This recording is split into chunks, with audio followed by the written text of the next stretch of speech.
Pemirsa, masih bersama kami dalam Kabar Banjarmasin. Gesan pian yang hanyar bergabung, berikut berita Banjarmasin utama hari ini.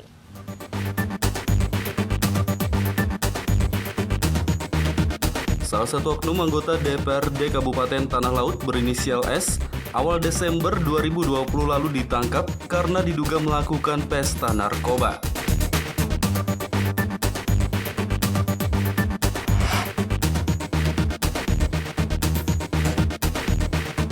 Oknum ASN Dinas Lingkungan Hidup DLH Banjarmasin yang telah menyalahgunakan kewenangan dengan meminta uang jaminan kerja 15 juta rupiah kepada puluhan penyapu jalanan akan diberi sanksi.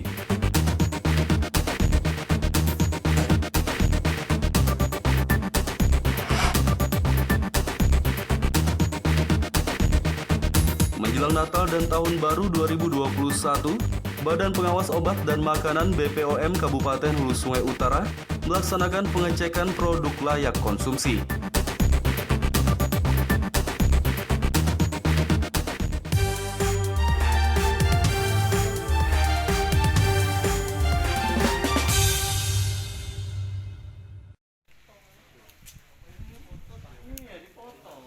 Tim pemenangan pasangan nomor urut 2 Ibnu Arifin mengklaim kemenangan dari informasi para relawan yang menjadi saksi di tiap TPS. Mereka juga optimis Ibnu Sina bisa memecahkan mitos kepemimpinan 2 periode yang tak pernah dicapai oleh semua wali kota sebelumnya.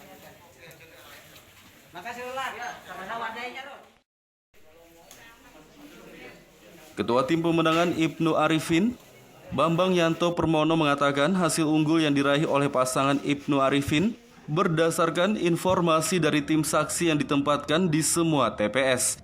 Ia optimis Ibnu Sina akan memecahkan mitos 2 periode yang tak pernah dicapai oleh semua wali kota sebelumnya. Pada hari ini berjalan lancar, aman dan tertib. Kemudian kita mengucapkan terima kasih kepada masyarakat Kota Banjarmasin yang sudah ikut berpartisipasi dalam hal pemilihan umum Kota Banjarmasin. Di sini suatu pembelajaran bagi kita warga Kota Banjarmasin.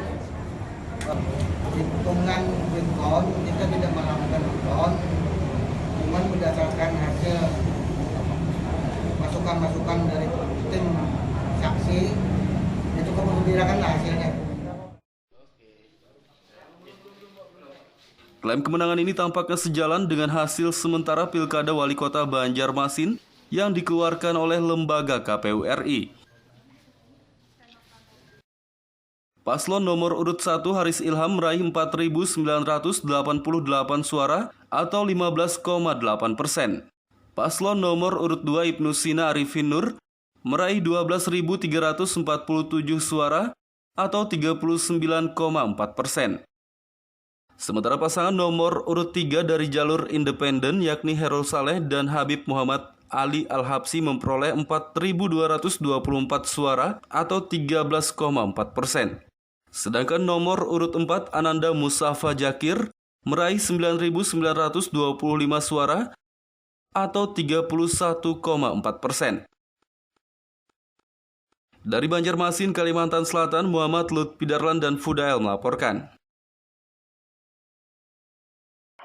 Anti korupsi sedunia dengan tema Dalam rangka memperingati Hari Anti Korupsi Sedunia 2020, Kejaksaan Tinggi Kalimantan Selatan Kamis siang kemarin berbagi ratusan masker dan stiker kepada pengendara yang melintas di Jalan DI Panjaitan, Banjarmasin Tengah.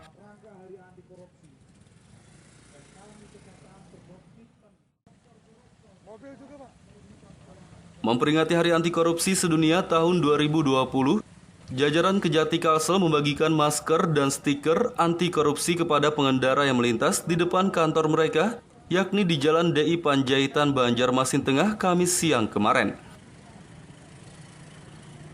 Kepala Kejaksaan Tinggi Kalsel, Rudi Prabowo Aji mengatakan, Hari Anti Korupsi Sedunia kali ini berlangsung di tengah situasi pandemi COVID-19. Untuk itulah pihak memilih memperingatinya dengan membagikan masker dan stiker anti korupsi kepada pengendara. Sehingga kegiatan ini tidak hanya untuk mencegah korupsi saja, tapi juga mencegah COVID-19. Sebagai upaya pencegahan COVID juga, Pak? Ya, Pencegahan korupsi lah, bukan pencegahan COVID. Pencegahan korupsi ini kan kita peringati hari anti korupsi dengan harapan kita bisa mencegah. Kalau mencegah tidak bisa, tentunya kita akan menindak juga.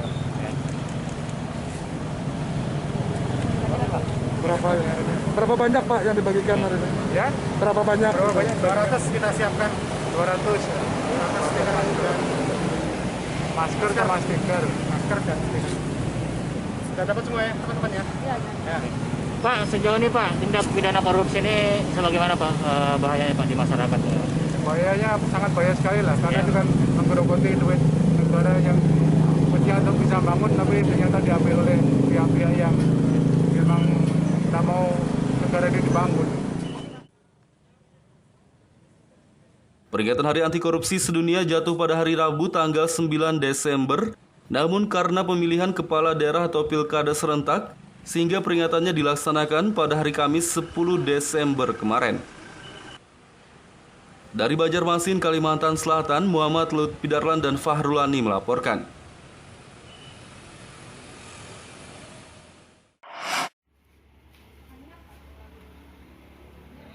Menjelang Natal dan Tahun Baru 2021, Badan Pengawas Obat dan Makanan BPOM Kabupaten Hulu Sungai Utara melaksanakan pengecekan produk layak konsumsi.